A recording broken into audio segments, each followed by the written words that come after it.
Buen día a todos. Yo es la primera vez que me recibo, así que no sé cómo se manejan las cosas, pero mi idea era hacer la presentación, después hacer dos o tres pequeñas respuestas a lo que ustedes marcaron en las devoluciones y allí terminaría lo que yo preparé. Bueno, mi trabajo se titula Más allá de la lesión y estudié una política de salud destinada a la población trans. Surgió un poco desde el jurado esta pregunta de por qué este título, más allá de la lesión, o me sugerían que haga alguna aclaración de por qué había seleccionado este título. Las identidades trans suelen implicar deseos de modificaciones corporales.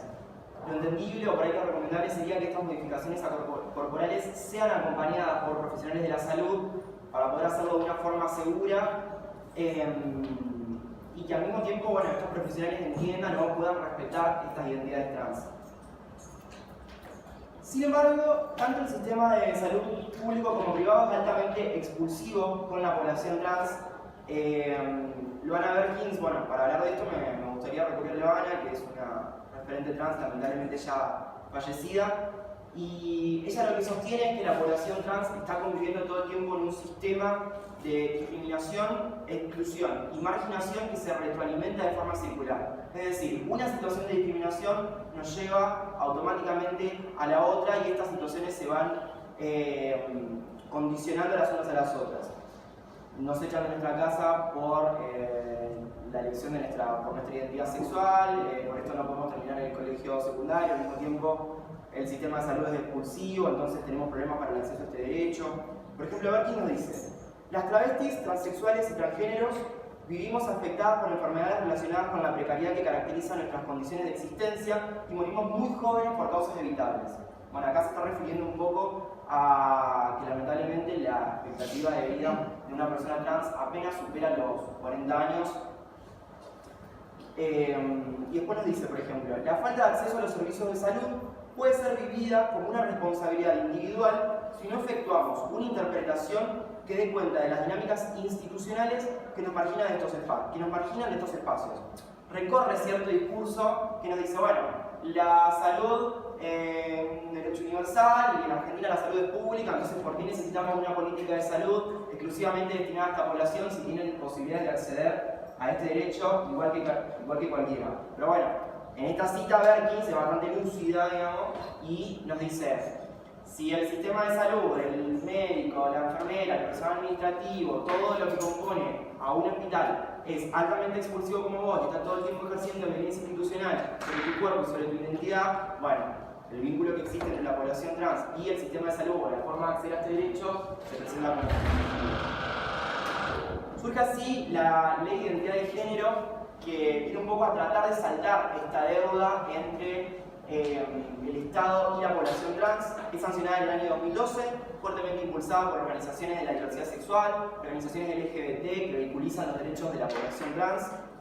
Y bueno, la ley entiende el derecho a la identidad de género como una vivencia interna e individual, y dentro del articulado dispone los cambios registrales, y el artículo 11 en particular habla sobre salud, que es lo que vamos a analizar ahora, que bueno, dispone que cualquier persona puede acceder a modificaciones corporales, sean cirugías o hormonización.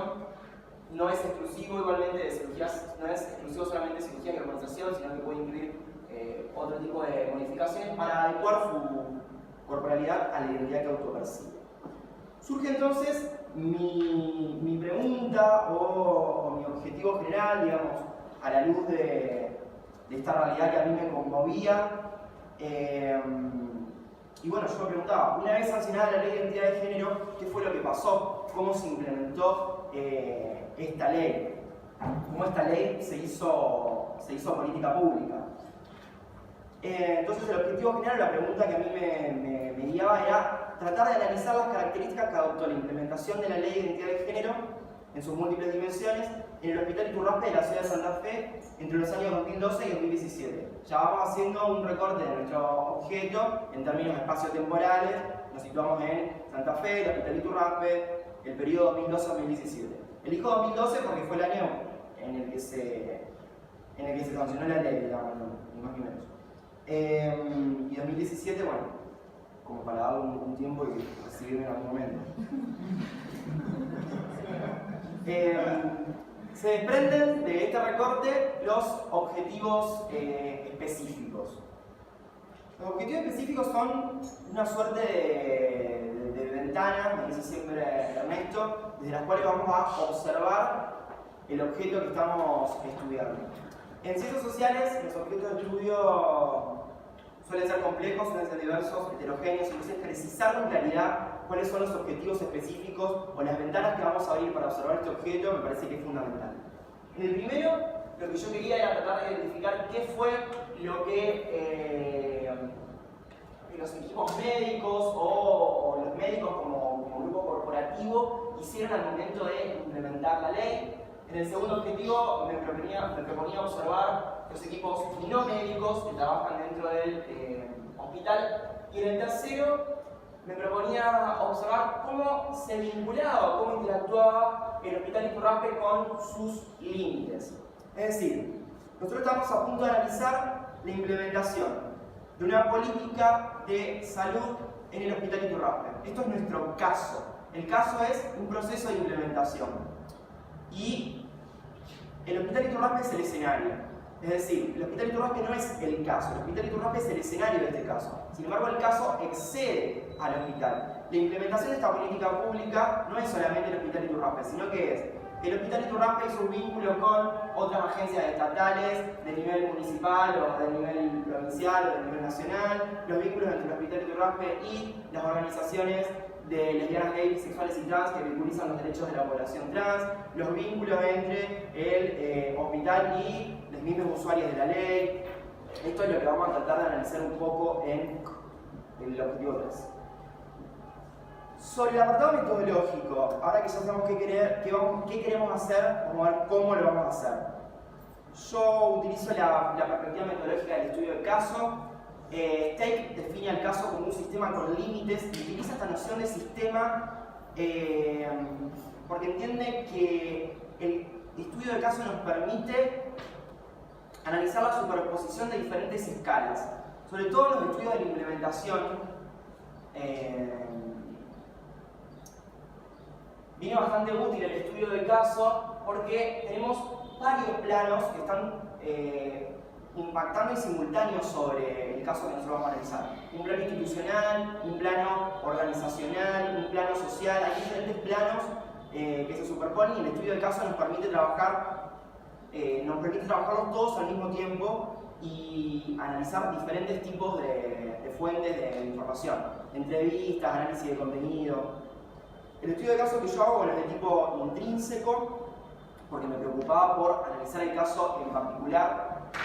Es de tipo proceso, porque analizamos un proceso de implementación, y es excepcional y es pionero, digo yo, porque, bueno, justamente viene un poco, entiendo humildemente, a saldar cierta vacancia en este tipo de estudios. ¿Cómo recopilamos información?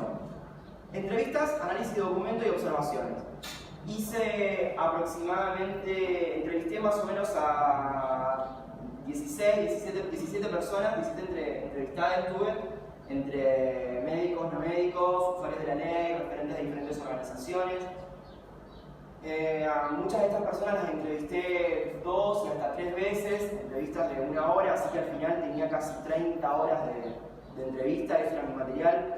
Al mismo tiempo hice análisis de documento. Por ejemplo, analicé los protocolos médicos con los cuales el personal de salud guiaba el actuar al interior del hospital, analicé distintos tipos de folletería y bueno, hice observaciones, un humilde trabajo etnográfico al interior del hospital.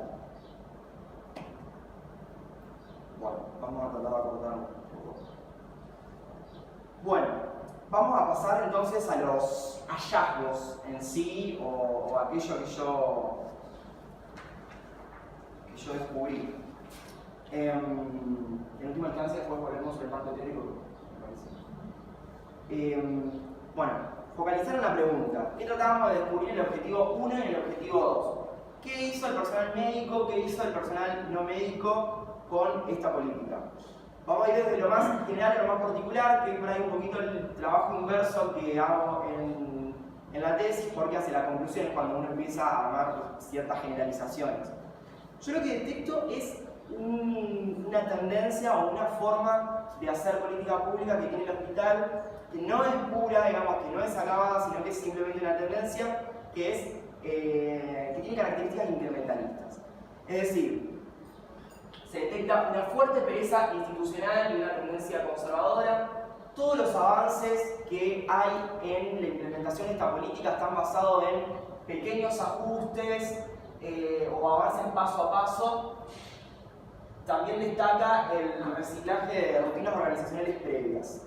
¿A qué me refiero con esto? Si bien la ley de identidad de género era de vanguardia, al momento de su implementación, o al momento en el que la ley llega al Hospital Iturraspe, no genera una revolución en el hospital. Por más de que la ley sea maravillosa y esté perfectamente ajustada a lo que en ese momento la población trans o los movimientos que vehiculizaban los derechos de esta población estaban exigiendo, cuando baja al hospital no genera un cambio real entre el vínculo que existe entre esta población y el sistema de salud.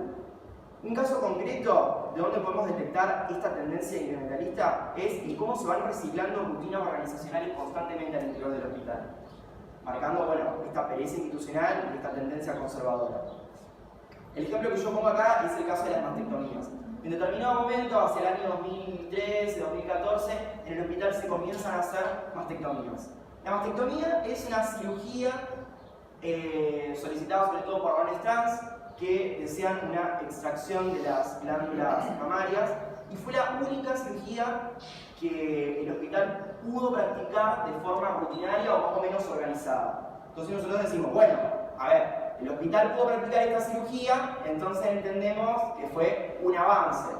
Sin embargo, cuando empezamos a profundizar un poco, lo que podemos descubrir es que la mastectomía es la misma operación que se practica en pacientes oncológicas que tienen cáncer de mama. Entonces, hacer la mastectomía no implicó para el hospital una revolución o un cambio o implementar la política, una política de salud para la población trans o capacitar un equipo médico, sino que implicó, mejor dicho, reciclar una rutina organizacional que ya existía previamente, que el hospital ya tenía aceitada, y aplicarla sobre un cuerpo o una identidad nueva, en este caso, los varones trans. Vamos ahora un poquito más hacia lo particular. Dentro de esta tendencia general del incrementalismo, yo detecto diferentes modalidades de intervención. ¿Qué es una modalidad de intervención? Yo parto de la definición de política pública que tienen Oslak y O'Donnell. Oslak y O'Donnell son unos autores que le dan mucho lugar al conflicto al interior de la definición de política pública. Estos autores nos dicen, bueno, hacer la política pública no es solamente el accionar del Estado, sino que también la inacción estatal, que es otra forma de hacer política pública. Y al momento en el cual se hace política pública hay constantes conflictos, constantes discusiones entre diferentes tipos y niveles de actores. El Estado discute con los privados o con las organizaciones, al mismo tiempo al interior del Estado hay conflictos entre las diferentes agencias estatales que tienen diferentes formas de definir el problema que la política pretende solucionar. Sin embargo, Oslak y O'Donnell nos dicen que existe cierta tendencia, cierta direccionalidad que podemos detectar en el accionar estatal, y esta es la modalidad de intervención. Podemos detectar que hay una modalidad, hay un formato, una formología en la cual el Estado opera. Entonces, frente a la pregunta, ¿de qué forma?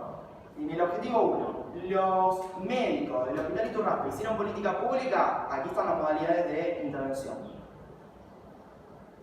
Detecto dos modalidades en el accionar del personal médico. Una que va de 2009 a 2015 y una de 2015 a 2017. La primera modalidad de intervención yo la defino como omisa y normalizadora. ¿Con qué me refiero a que es omisa? Me refiero a que de todas las áreas del hospital que se podrían haber visto involucradas en la implementación de la política, fueron muy pocas las que en realidad se involucraron. El resto omitieron o evadieron involucrarse.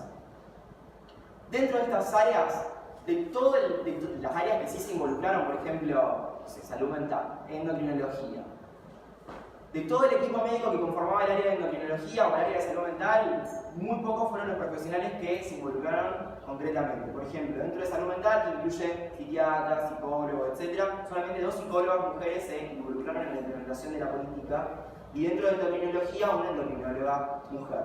Se forma así un equipo de 6 médicas mujeres. Bueno, yo creo que el dato de género acá no sé, es a destacar para las compañeras feministas. Un equipo de 6 médicas mujeres que se proponen implementar la política. Y dentro de este equipo de 6 médicas mujeres, solamente una se capacitó particularmente para trabajar con población trans. El resto es omisión. ¿Cuál es el problema? Que no se puede hacer política de salud con 6 médicas dentro de un hospital. Sobre todo porque comienzan a aparecer todo el tiempo diferentes actores de veto. Por ejemplo, los cirujanos plásticos acaban operando como un verdadero actor de veto en la implementación de esta política. A pesar de que la Ley de Identidad de Género atravesó todas las instituciones propias de la democracia para poder haber sido sancionada y aprobada, el cirujano plástico del Hospital Iturraspe tiene la potestad, o tiene el poder de acabar vetando esta legislación y hacer que no se implemente. ¿Por qué? Porque tiene una expertise, el cirujano plástico tiene un conocimiento necesario, digamos, que es indispensable al interior de un quirófano para practicar una cirugía sobre una persona trans. Y si el cirujano plástico de tu hospital se declara objetor de conciencia, no objetor de conciencia sobre el aborto, sino objetor de conciencia sobre el cuerpo trans, que es como una novedad del Iturraspe, me parece. Si el cirujano plástico que vos tenés escribe una nota y la firma 2 o 3 cirujanos plásticos y se declaran objetores de conciencia, están vetando la implementación de esta política. Y cuando digo que la modalidad de intervención es de tipo normalizadora, bueno, no me refiero a normalizadora en términos, me refiero a normalizadora en términos negativos, digamos, lo normal como propio de la estructura del poder. A lo que me estoy refiriendo es que se trataron de normalizar o de ubicar dentro de determinadas estructuras las identidades trans. Particularmente se patologizaron desde los equipos médicos estas identidades. Se utilizaron diagnósticos como disforia de género o trastorno de la identidad, se solicitaron altas psicológicas en el momento previo a hacer una intervención, con una suerte de autorización que tenía que darle el psiquiatra o el psicólogo a una persona trans para poder comenzar este tratamiento. En particular, uno de los entrevistados me comenta, bueno, tenía todos los estudios listos para poder comenzar mi tratamiento y sin embargo me decía, bueno, falta que te atienda la psicóloga todavía, te tiene que dar la psicóloga. Bueno, los equipos médicos se van a excusar todo el tiempo diciendo, era otra época, nosotros no sabíamos. Siempre se llega tarde. En el 2015 lo que yo noto es un cierto cambio en esta modalidad de intervención y digo que la modalidad es estanca pero despatologizante. ¿Por qué estanca? Bueno, la política se siguió implementando de forma parcial y siguió habiendo muchas deudas, pero los equipos médicos que venían ya hace un tiempo trabajando con la población trans desarrollan cierto sentimiento de empatía con las problemáticas de esta población y comienza un proceso de despatologización. Es decir, se comienzan a abandonar los diagnósticos como disforia de género o trastorno de la identidad, se dejan de solicitar las altas psicológicas. Al mismo tiempo esto no solamente fue la empatía que el equipo médico desarrolló con las problemáticas de la población trans, luego de haber trabajado un tiempo con esta población y comprender que era una población que tenía problemas y que era discriminada y marginalizada, sino que también estuvieron las organizaciones no gubernamentales presionando y ejerciendo cierta presión para que esto deje de suceder. Hubo incluso una denuncia frente al INADI por patologización y por incumplimiento de la política. En relación a las modalidades de intervención que yo detecto, bueno, volvemos a los hallazgos, sobre los equipos no médicos. Volvemos a la pregunta. ¿De qué forma los equipos no médicos del Hospital Iturraspe hicieron política de salud? Aquí está la respuesta en la modalidad de intervención. yo detecto que la modalidad fue de tipo garantista, empática y sensibilizadora. Y fíjense que no identifico una sola modalidad de intervención que va de 2009 a 2017. ¿Por qué digo que es garantista? Porque estos equipos estaban fuertemente preocupados por garantizar estos derechos a la población. Y es empática porque justamente lo que movilizaba a este equipo de trabajadoras sociales dentro del área de servicio social con la que yo estuve trabajando era la empatía. Era realmente reconocer que la población trans estaba expuesta a una serie de situaciones de exclusión.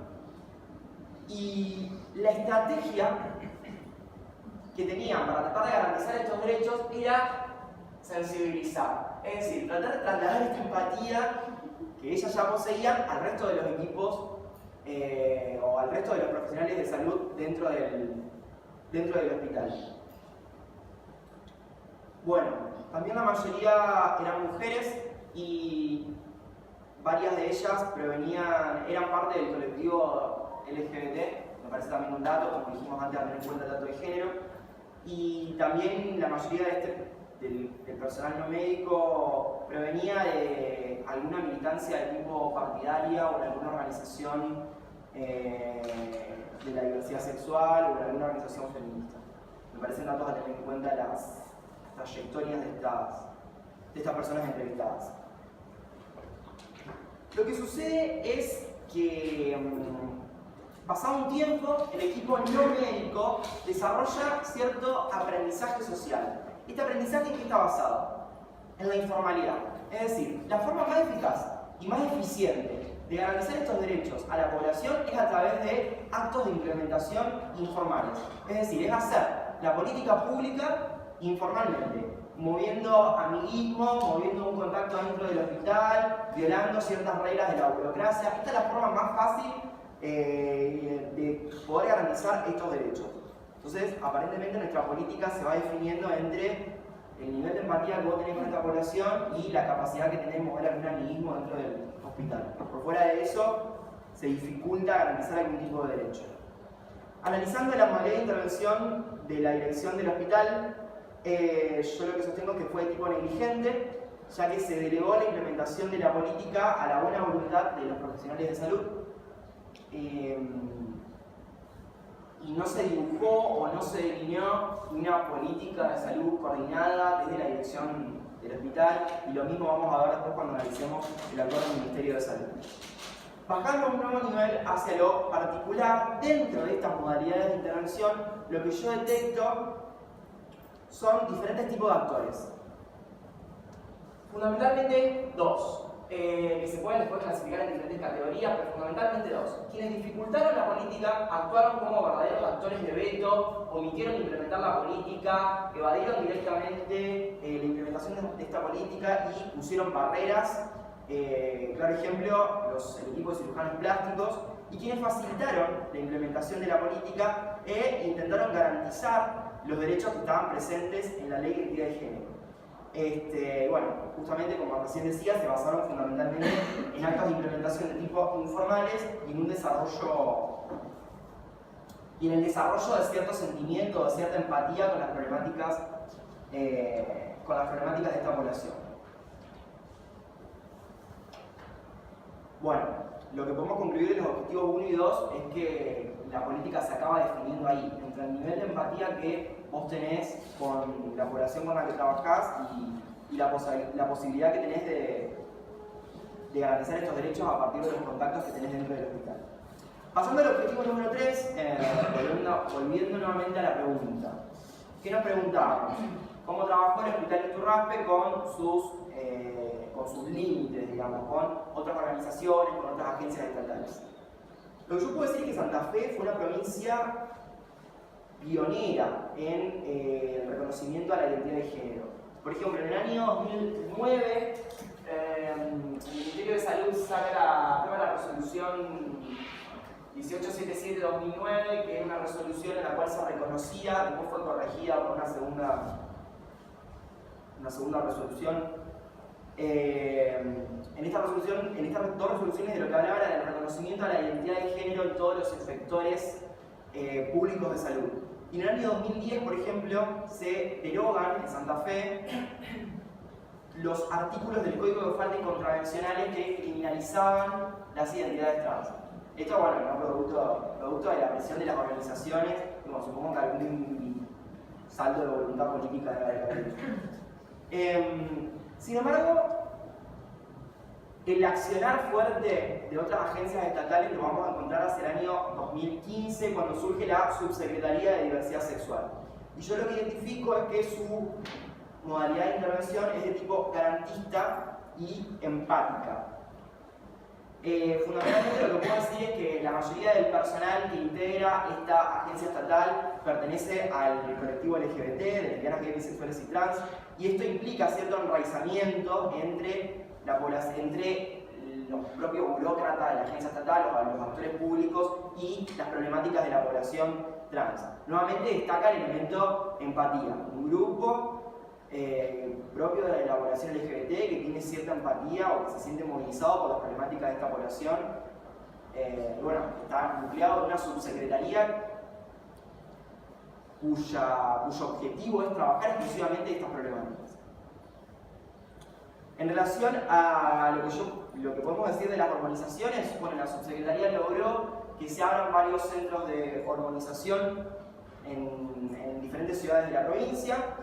Y frente a los actores de veto que la subsecretaría identificaba en el Hospital Iturraspe, lo que podemos decir es que diseñaron un circuito para derivar las cirugías del Hospital Iturraspe a Rosario, donde en diferentes hospitales había algunos médicos que estaban operando, y esta limitación o esta resistencia, esta tendencia conservadora quizás en Rosario no existía. Lamentablemente, recurriendo a las voces de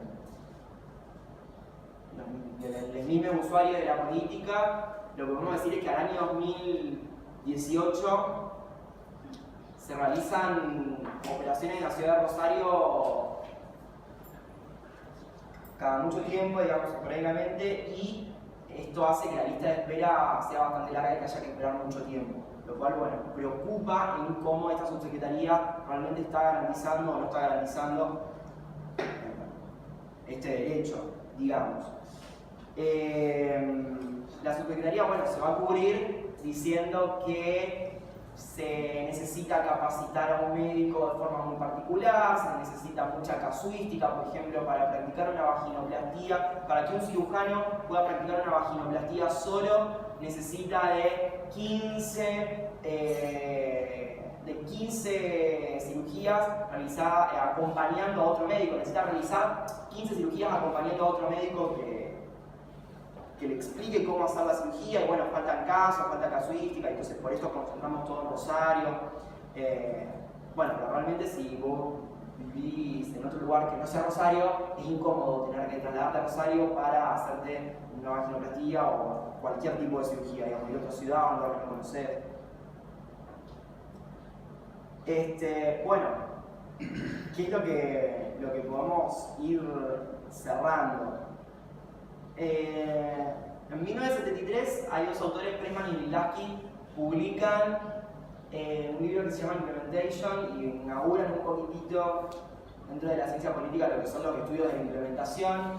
Y estos señores dicen, bueno, ¿cómo puede ser que una política diseñada de forma maravillosa en Washington baje a Oakland y fracase, como quien diría, estrepitosamente?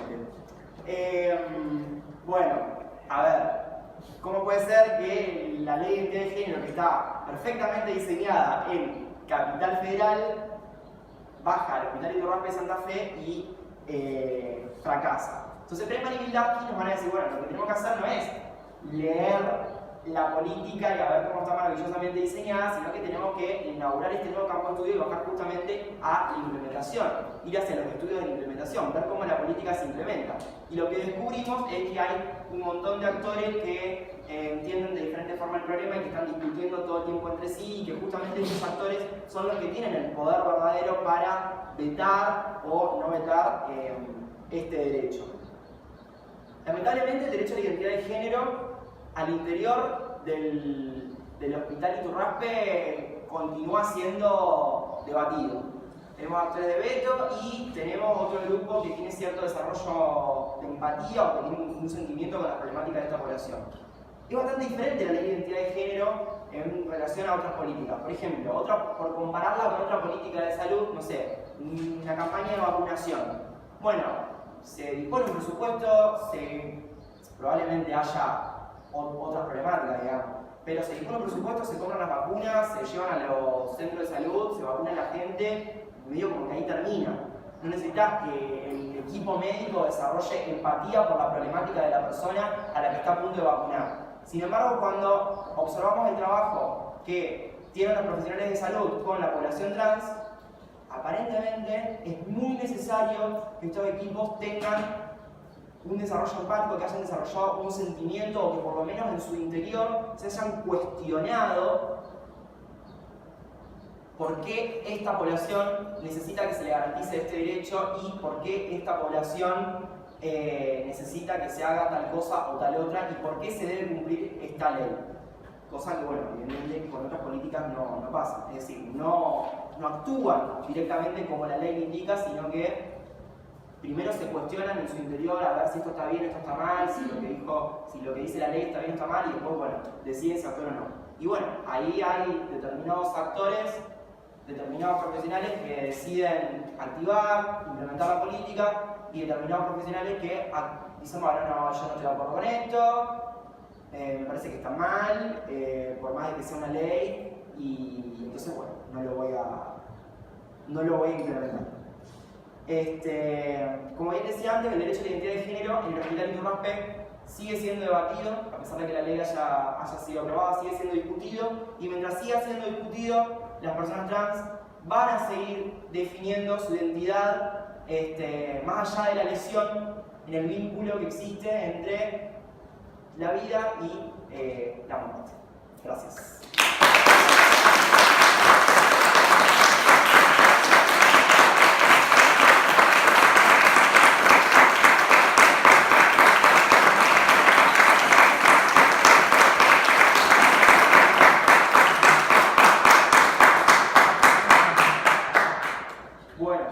Ahora me gustaría hablar de las devoluciones que ustedes hicieron, si puedo.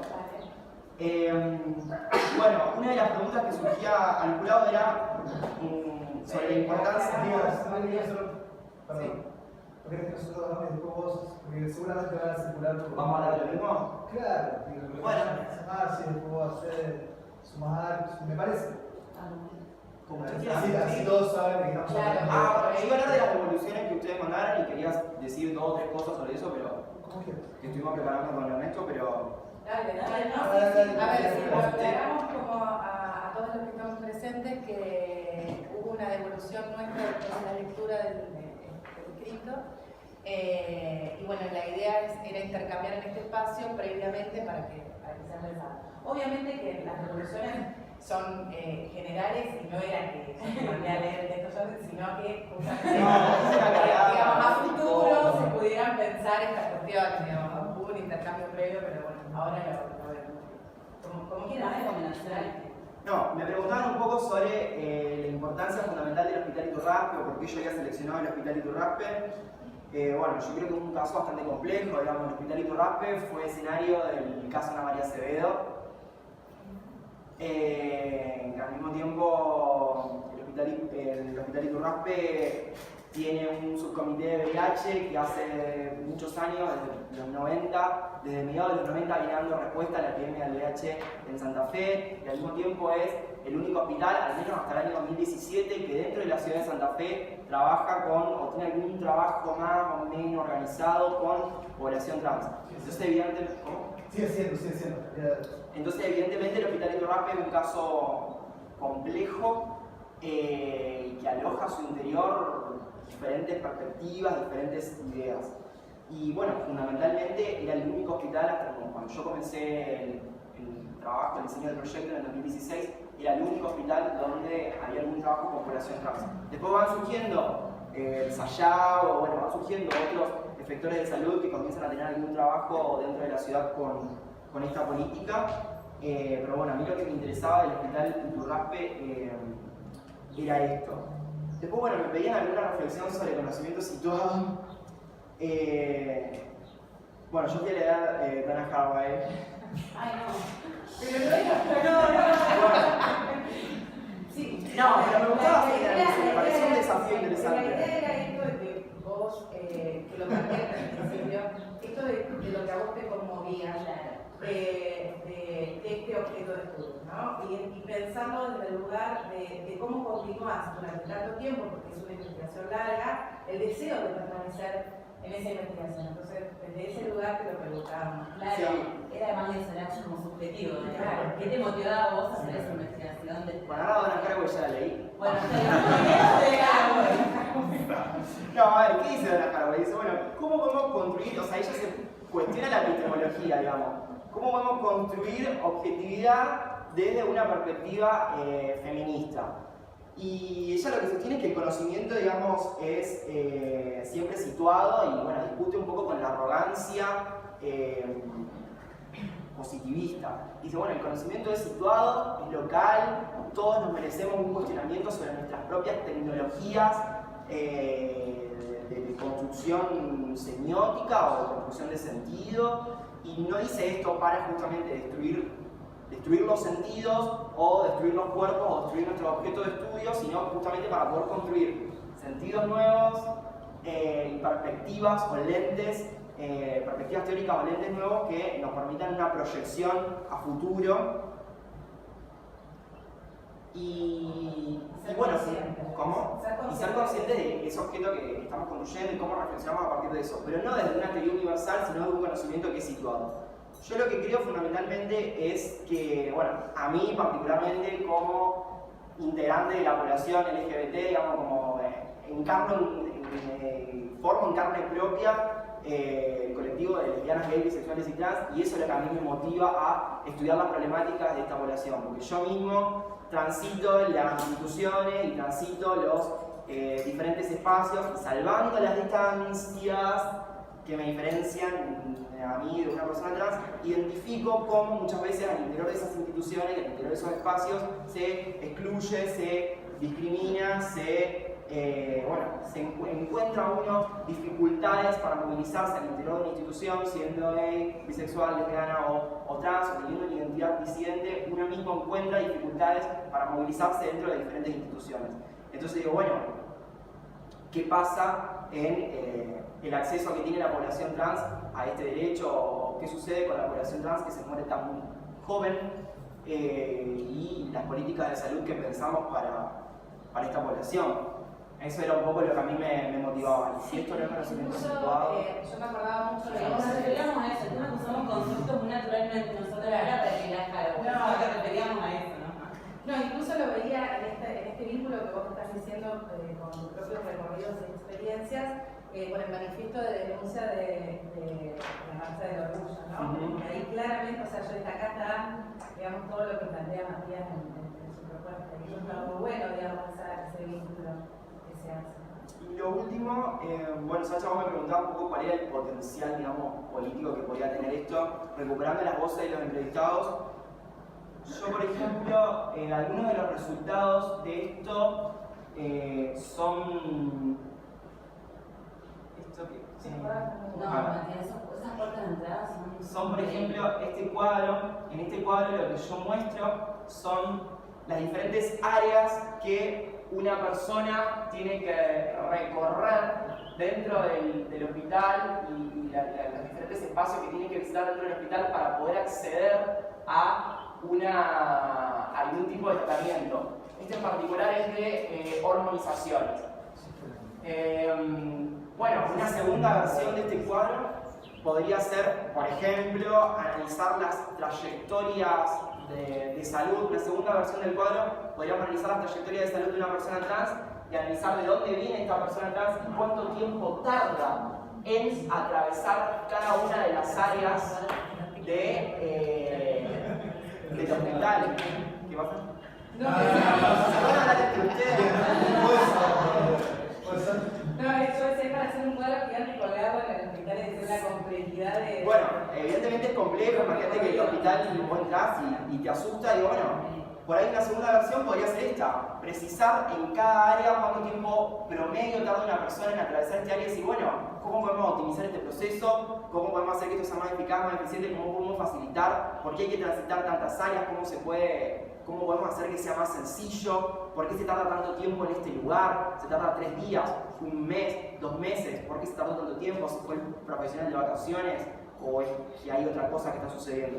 Yo creo que ese es el potencial político de este estudio, digamos, que nos puede ayudar a detectar en lugares muy precisos de la estructura burocrática de la organización qué es lo que está sucediendo y cuáles son los problemas.